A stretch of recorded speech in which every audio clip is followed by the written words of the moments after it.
It's not that I don't trust the brakes, it's not that this does not like changing modes. My butt's sore.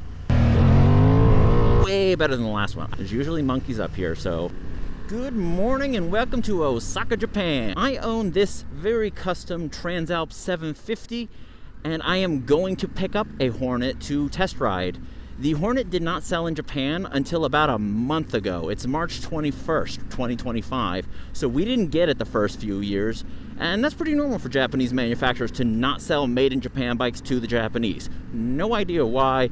Now, I'm not going to waffle on too much on the bike that you did not come to see, but before we get there, a bit of housekeeping. I had to pay to get this rental, and I have it for the full day. We will not be staying in the city. I'm picking it up near the edge of the city, and we're going straight into the mountains, so don't you worry. If you do enjoy this video, it would really be great if you like and subscribe, and maybe check out my Patreon. Japanese makers do not give out free test rides if you're going to film for YouTube. You have to pay. So my European test rides are always free. Japanese rides cost quite a bit. And lastly, I'm going to be doing two videos. They're the same video. This one's in English, the other one's in Japanese. So pick the one that best fits you. And with that, to the Hornet! The power of dreams. There's the Hornet. これ日本だっけ? Let's go. So we have about 20 minutes of city commuting. Someone did ask, how is the throttle at low speeds? Is it kind of sketchy? Is it what? I can tell you that it's fine. It's not terrible. It's not special either. The ambient temperature gauge, that's lovely. My bike doesn't have that. 16 degrees Celsius today. It should get up to 17, 18. There are 2 user modes. That's awesome. Standard mode. So this is a brand new bike with 11 kilometers, not even 6 miles. Anything wrong with it will get better with time. It'll get smoother with time. Every bike I've ever owned does. The clutch will get easier, but it's already very light. There's more engine braking than I'm used to on my bike. But I would imagine that's just, it's a lighter bike. Watch the mode switching. So it does say briefly down there, but it's like, how fast does the rider look? Which, whatever, very different. I don't know if it's the Hornet is different. Again, this is the first Hornet in Japan. The new switch, it's not bad, it's not great, it's just whatever, I don't care. The mode button's tiny compared to my Transalp. The hazard switch is on this side, it's on this side on my bike. I don't know if that's different bikes or the new year. I think it's the new year for the Transalp too, so I don't like hazard switch here. If you've never driven in Japan, when you stop, you always use the hazard switch. When you pass someone, if they let you pass, or if you pass them, say thank you or I'm sorry with the hazard switch. So now it's on the throttle hand, and that's actually severely annoying for me here in Japan. What's gonna surprise nobody, it definitely feels a lot smaller than my Transalp. It feels comparable to my MT-07, which I had before the Transalp as far as weight, but I will say my knees are a bit more bent than they were on the MT-07. The MT-07 felt like maybe a slightly bigger seat, but with less padding, slightly less bent knee. Like, this is beyond 90 degrees. Not uncomfortable, but beyond 90 degrees. I guess another point about city commuting, because you've got all the stop and go, forgetting the engine, the super light clutch, the decent acceleration and all that, the brake is really spongy. Like, the Transalp I rented, the Transalp I own, they both had really good brakes. This is very spongy, but we'll find out if that translates to strength. But because I'm in this stop and go traffic, and you can't always fit filtering, compared to the Transalp, and even compared to the MT-07, there is a bit of a forward lean that I'm feeling, and there is some pressure on your wrists. It's not crazy, but I've only been on the bike for 20 minutes. So at the end of a 6-hour day, you'll know if you can make this a sport-focused sport tourer or not. I did that with my MT-07, it worked. Also, for your reference, I am 178 centimeters, or about 5'10", 5'11". The seat's not tall, but it's not terribly low. I'd say that's good enough for low speed at city. I would say there's nothing wrong with this bike. It is completely stock. I don't have a quick shifter, no heated grips. The only extra is that in Japan, ETC is electronic toll card. That's for every highway is a toll road here. If you're not in Japan, don't think about it. Suspension is definitely stiffer than the Transalp. Like, I'm feeling every bump.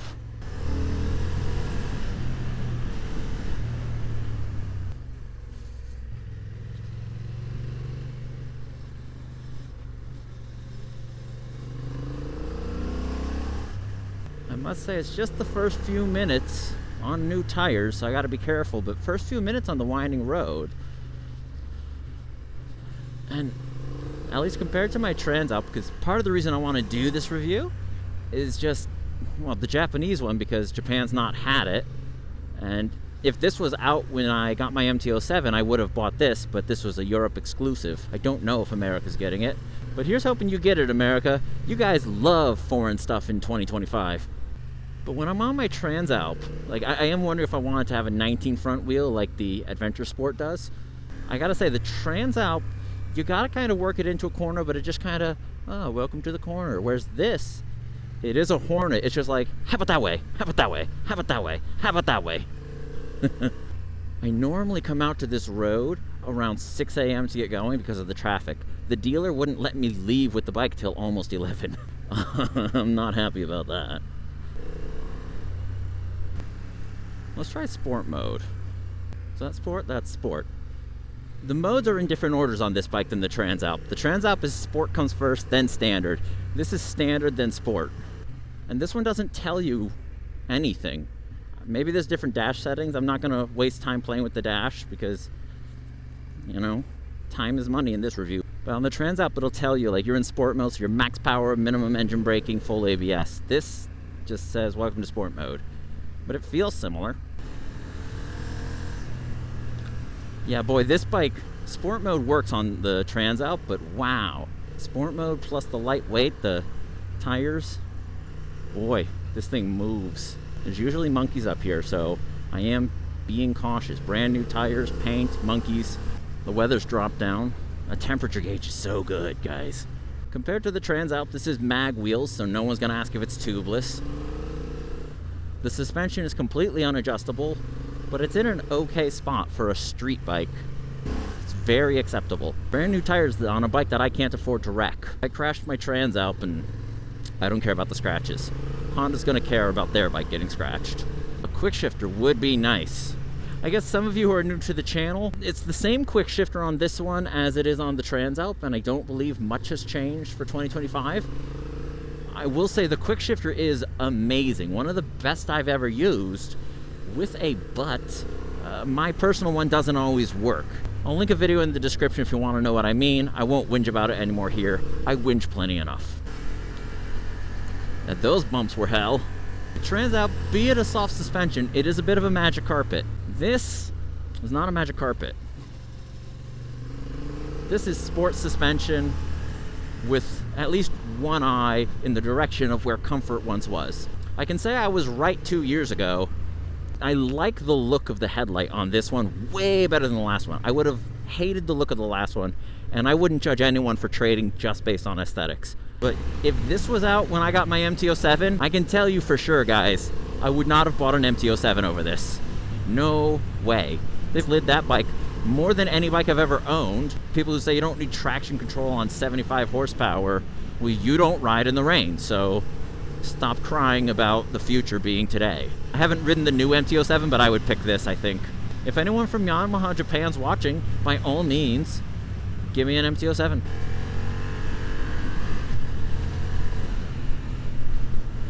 I don't know what it is with the brakes. They work fine, like the Transalp, but they don't feel as strong. Like, you don't have that proper, if you know what I mean. Like, there's a spongy feeling. Let's try the rear brake. Okay, compared to the Transalp, the rear brake is nothing. The Transalp has a really impressive rear brake. This barely has a rear brake.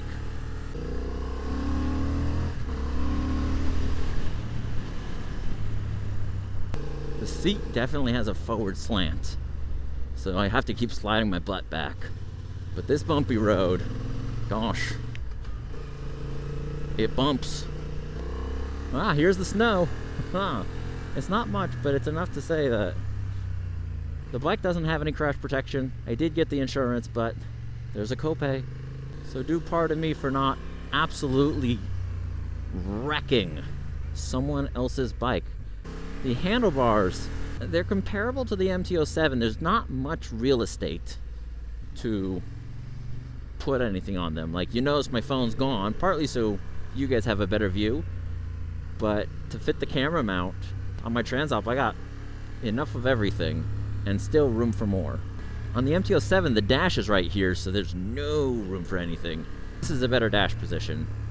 Faux show. I definitely like naked bikes. I'm a naked bike kind of guy, so my Transalp has no windshield. Again, rain mode's just like the Transalp. It's very functional as what it is. It feels safe. It feels very limiting. I think sport mode, standard mode, rain mode, Honda got them just right. If you are looking at the Transalp, gravel mode, they did not get right. So I definitely take back what I said about the MT seat in this being more cushioned. This physically has more cushion. Maybe a break-in period would help, but I've been on the bike for just over an hour, and I can say my butt's sore, and luckily where I want to stop is coming up. If you bought this bike for all-day runs, yeah, you're going to want to look into something for the seat. I have a video where I put a gel pad in a seat, and you can check that out, because if I bought this bike, I 100% would. So if you look in here, the Transalp comes with a Mud Guard that would block all this. Obviously this is not an off-road bike, but still, going on nasty roads, your suspension, expect a future with potential rust. This is the toll reader. USB-C, it is very difficult to get it in there, but it is watertight, as I've tested on my Transalp many times. And here's my camera batteries charging under the seat. And after 2 hours of riding, it did not charge the batteries at all. They were still completely dead. So that did leave me wondering, is this another thing on this brand new bike that's not working correctly? If you don't have the key in it, it wouldn't shut. I stuck the key in it and it shut perfectly. I've been on the bike for a couple of hours now, and I can tell you some complaints I definitely have now. If you just saw me changing through modes, on my Transalp, press the button, mode change, throttle on, throttle off. This does not like changing modes. Like I'm currently, and I don't mean I didn't accel off. I mean, on the Transalp, I will change the mode, and when I let go of the throttle, it's done. So I can skip through 5 modes and get where I want with no effort. But here, I'm in standard, I press mode, it starts blinking, throttle off, sport. Now I'm in sport, so I want to go through rain mode and into user. So click, click, click, click, and it just has this weird lag. It changed twice there. I pressed it 4 times. It's not a big deal, but the issues I'm having with my own bike, it kind of is. The next thing is the mirrors. Like, I don't know how it looks on the camera, but if it looks like it's all elbows, that's because it's all elbows. I literally cannot see anything behind me unless I tuck in and lean out. I've been playing with them all day. They stick out just past the handlebars, but for whatever it is, I can't see behind me. Pretty close to the most useless I've experienced. I think they're the same mirrors as the stock mirrors from the Transalp, though the Transalp has wider handlebars, but I could see very well out of the Transalp. I only changed them because I didn't want to destroy them dropping them off-road. The next thing is, I don't know if it's the suspension or what, but I don't trust this bike leaning it all the way over. Now, part of that is, it's not my bike and I'm broke as a joke, but I just, ignoring the I don't want to crash it, I've had other test bikes and I've really leaned it in. Like when I had the rental Transalp, there were no chicken strips when I brought it back. This is going back with chicken strips. I don't really know what it is, but there is something on this bike that is making me think I need to mind my manners. I don't know why. It's not the tires. I have had 4 sets of Michelin Road 5s on 4 different bikes. The only reason I wouldn't buy a Michelin Road 5 is because I've used the Michelin Road 6, and it's an improvement. It's not a world apart, but it's the only thing for street riding, short of super sticky, let's get track performance tires. I don't know if it's the slightly more narrow rear tire, but the wheels are the same dimensions as the SV650, and I had immediate confidence in that bike. The rear traction is on point, but it just feels like the front is light. I don't know if rear preload might give it a bit more of a forward bias. I don't know. There's something in the front that I don't trust. The other thing is the brakes. It's not that I don't trust the brakes. It's not that they're not working like brakes. The rear brake is nothing. The rear brake is just genuinely nothing. It's one of the most unvaluable rear brakes I have ever used. The Transalp's rear brake is a squishy pedal, but as soon as it connects and it works. And this, no matter how hard I press, I just feel like I don't have brakes. The front brake, like, I can move the brake, if you can see right here, I can move the brake 50% of the brake pull, I still have no brake. Yeah, I can stop the bike, but it is a squishy brake, and I'm not sure why. Now, my Transalp's having lots of issues, but most people are not. So this could be that I'm just the luckiest guy in the world, and I find every troubled Honda. Could it be that these brakes are not perfectly set up? It's not impossible. I doubt it. There are things you could adapt. Like, you could just put braided brake lines and better pads, and you'd probably be fine. It's a Nissan brake system, so it's probably quite decent. But one thing you have to remember with a bike like this, and with any bike, the price reflects what was put into it. When a bike like this is going to be so much cheaper than the competition, and on the surface seem this good, God, the modes just hate changing. That's kind of my point. When a bike seems this good, but is this cheap compared to the competition, where did they save money? Obviously, the suspension is not adjustable. They have a limited color selection. Japanese labor is much cheaper than Western labor. If you remember back during COVID, the chip shortage, it's very possible they saved money on what kinds of chips they put in places like the dash or the ECU. And that could directly be what's wrong with my Transalp. That could be the reason I'm having so much trouble shifting modes on this bike. Sport mode, which is supposed to be the lowest traction control without completely shutting traction control off. Not that I've tried to wheelie, but I'm telling you, if you don't turn the traction completely off, you're not getting more than a few centimeters off the ground with the front wheel. I definitely didn't try.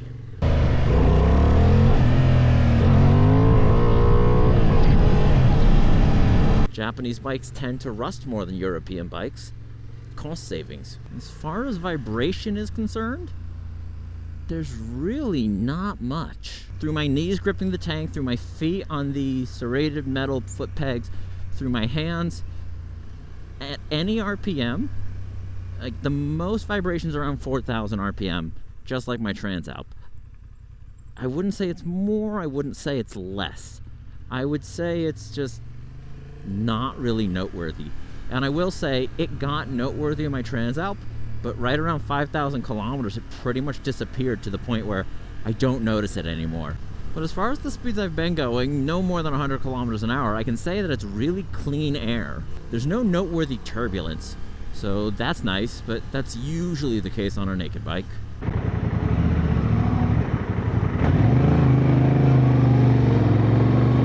The camera connected to the Bluetooth mic that I thought I turned off, so a quick voiceover from home. At these speeds, I rode for about 40 minutes and it was completely fine. As long as you lean into the wind, it really wasn't bad at all. But, of course, there's still no cruise control. Remembering the price? I guess that's that. Remembering the price? The cheaper MT-07 has it.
I have found an open space. How well does this bike U-turn?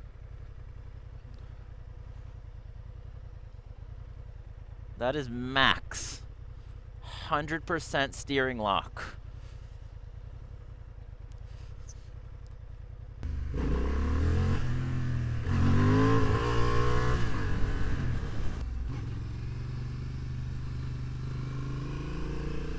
There were points earlier where I was really nervous riding this bike, and I thought I was having trouble trusting it and leaning it.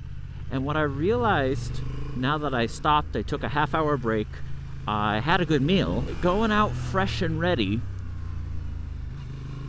I think I'm too used to an adventure bike, and I am leaning this as far as I would comfortably lean my Transalp, but then I keep going because this can go further. There were some points where I was saying I don't quite trust the front end, I don't know what it is.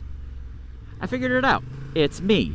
But now that I'm on a really nice road in the middle of nowhere, why is it so nice? Who can say? If this were my bike, if I owned knee sliders, and if I was not in Japan and in a country where that's of course legal, because I've never done that here, yeah, this thing's a weapon. Again, not that I did any wheelies, I definitely didn't. You have to turn the traction control completely off if that's something you're thinking you might do. And of course, if you did that, you'd be on a closed course or a track. But this bike is tremendous.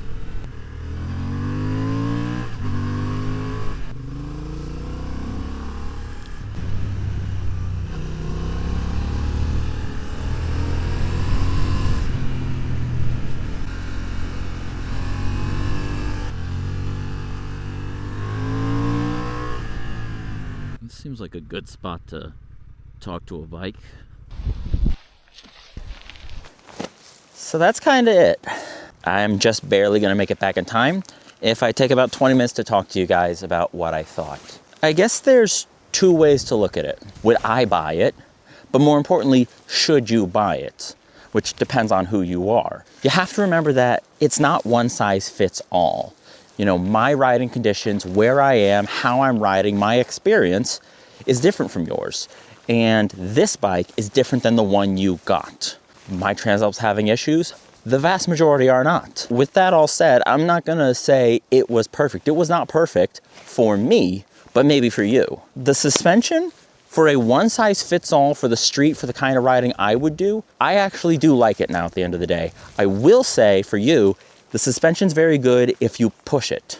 The suspension is not very good if you live on extremely rough roads. If, however, you're just having fun on the track, you are a quick rider on the streets, but you are a reasonable person and you commute, it's a good common ground. Yeah, the break-in period is a big deal because at the beginning of the day, I thought it was this stiff piece of crap, and then I thought it was too bouncy, and then after taking a break, now that it's close to 200 kilometers on the clock, it is so good. This suspension was so good on this last windy bit that I did. Wow. And the brakes, they do their job very well and very safely.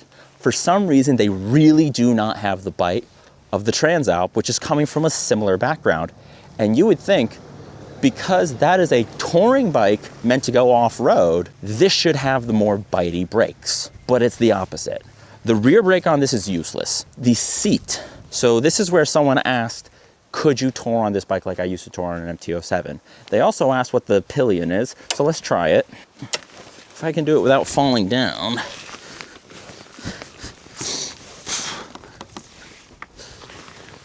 It's hard, and my butt can feel plastic. So if you have a very small pillion, yes, if it's short distances up to an hour, sure, why not? But I wouldn't two-up tour on this. If you were the kind of person like me, where you're going to ride this bike and treat it like a sport touring, 70% sport, 30% tour, it's not impossible. If I can find a windshield for it, I'll link it in the description. There are universal handguards that will fit this like I did on my MT-07. The seat, however, there are two problems for touring. But for sport, it's great. The way this back hump catches you, the way it hooks you when you're really on the throttle, the way your knees hook into the tank, maybe tank pads would be good. It's very good for the sport. But for the touring, despite it looking and feeling thick, I need a lot more brakes. I can literally go 3 hours with nothing but 1 minute P brakes on my Transalp. This, 1 hour, I want to stop. Hour and a half, 2 hours, I gotta stop. If it had a proper touring seat, and if there isn't one, you can always make one like I did in my tracer video. It needs a seat. Windshield, I wouldn't actually. I would just say the seat, and then if Viridian Cruise can work with this. I don't know if America's getting it, so I don't know if they'll have a chance, but if not, maybe the Transalp one works, but touring. But it is such a fun bike that other than specifically when you're on the highway, you won't want cruise. You know, saying all this, I'm assuming you're not going off-road. Now, if you're going on some dirt roads and some trails, I'm sure something like the Shinko 7030 705, I think it is. That'll probably do wonders on this, and it'll get you where you want to go. If you're really just going on gravel roads, which is where most riders will go. So if it sounds like at this point I'm describing you, then yeah, this is probably a great bike. I'll turn it around so you can see the exhaust side, because I guess it matters.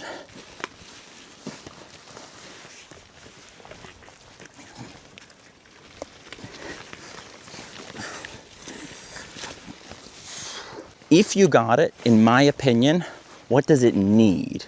Now, someone's gonna say you need suspension. Nah, ride it. You don't need suspension. It's possible something like Öhlins would be good, but this is good suspension as far as unadjustable goes. The brakes, you don't need better brakes, but boy, it was a real spongy setup. It works well, but it's very spongy. The rear doesn't work at all. The rear is pointless. If I was to get it, the things that I would say you really genuinely need, the seat doesn't work for all day rides, and I'm an all day guy. I gotta get out of the city, get back into the city. The mirrors, I can't see anything. They are trash. They are useless. There's no value in these mirrors. If I took them off, I'd have 95% of the benefit. I can kind of tuck and see stuff, but the mirrors are garbage. And then the dash, again, changing modes didn't work so well. This dash doesn't have as much information as the Transalp does. Again, I don't know if it's a difference of the bikes or if there's an update to the Transalp. I will say this looks nicer aesthetically, and it has the important stuff that you need in your face. And if you can memorize all the settings and information, fine, but I would prefer all the details on the screen. And the mode where you have to just scroll through everything, like I'm in sport, I want to go to standard, I gotta go the whole way around. I enjoyed just quick memory switches, but remembering the price, assuming this will be reliable, that's all forgivable. But that's really it for what you would need, in my opinion. It does not need an exhaust. It sounds fine.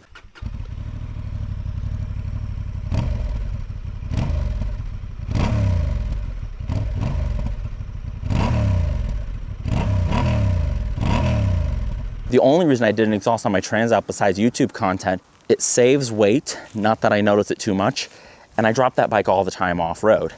Let's drop a piece of garbage off of Amazon rather than the OEM that I need to pass road inspection and I need for resale value. But on this bike where I don't expect to drop much, that's the third thing you might want to get, is crash protection. And I would get crash protection just to be safe. I forget the name of the company, I'll throw it on the screen right now. If they are getting their hands on this bike now it's in Japan, they're gonna make some amazing race spec crash protection for this. They're just very impressive weights, and everyone who's had them, I've seen many crashes with them because I used to ride where street racers go. Not that I did that. So now the question that I can't guess what kind of person you are, but I can tell you what kind of person I am. Would I buy this bike? Well, smugly, I would say if it was in Japan 2 years ago and it looked like this, yes, I would have not even considered an MT-07. This is just, it's everything the MT-07 is and nothing I disliked about the MT-07. It's very smooth. I just, you know, I said it all through the video, I would get it over that. But right now, no, I wouldn't trade it over my Transalp, and I can tell you why. And I was kind of afraid I would come to this conclusion. This is why I don't do a lot of reviews, because it just tempts you away from what you have and it gives you the grass is greener opinion. My perfect bike, I think, is right between these two. The suspension is very good when you're pushing it. It's not comfortable on the rough roads. I can't go off-road with this like I do with my Transalp. And just long-term comfort, the seat, the size, the handlebars, the space, the fact that it feels like a big motocross bike, I do like that. And I think there's just a few things it needs. So if the suspension was right in the middle, I really think a bike right in the middle of these two is what I would get. If the suspension was still unadjustable, but it was the travel of the Transalp with right in the middle of the hardness of these two, it might be tempting. I'm suddenly thinking maybe just springs on the Transalp is a solution. As far as the big question I ask, does this bike make me think different wheel sizes would improve the Transalp that much? Now, before I answer that, I will give you one more reason I'm not gonna get this. See this silver? It's fine. It's not my perfect choice, but I don't really care for black bikes that much unless it's the only choice against something I don't like. For example, I dislike blue. Those are the only colors we're getting in Japan. Are all of the bikes made in Japan? Yes. Have all the bikes been made in Japan since it came out more than 2 years ago? Yes. Is the white with a red frame, which I would 100% be into, made in Japan, just like all the colors of Transalps? Yes. But in Japan, you cannot have those. I would absolutely buy this bike in white. In fact, it might be hard to go home without buying it. But as far as the question of would switching the rim sizes on my Transalp make it a better bike for me, I was gonna say no at a few points when this bike was still super new, completely not broken in. And now I'm gonna say yes. Because now that I've done about 200 kilometers, now that the suspension's kind of moving into the position it would be, and I'm realizing this can lean further easier than the Transalp, and I just need to, when I first got the Transalp, I thought it handled horribly, and I realized I can't ride it like a sport bike. I have to ride it like kind of a supermoto ADV type, and it was very good. But now I can't do that here. I have to go back to riding like a sport bike, and this is so much fun, I almost don't care about off-roading again. So that said, if the Transalp had the Africa Twin 1918 setup, I think it would be a good enough compromise. So for me, this ride did tell me that, yeah, if I can build a custom non-fairing conversion on my Transalp and tidy up the rear end a little bit more and put a 19 on the front with some stiffer suspension, yeah, I think that might be the perfect bike. And I don't know how to do that road legal in Japan. So that is the answer. I will now go ahead and do the Japanese version of all this. But till next time, thank you and bye-bye.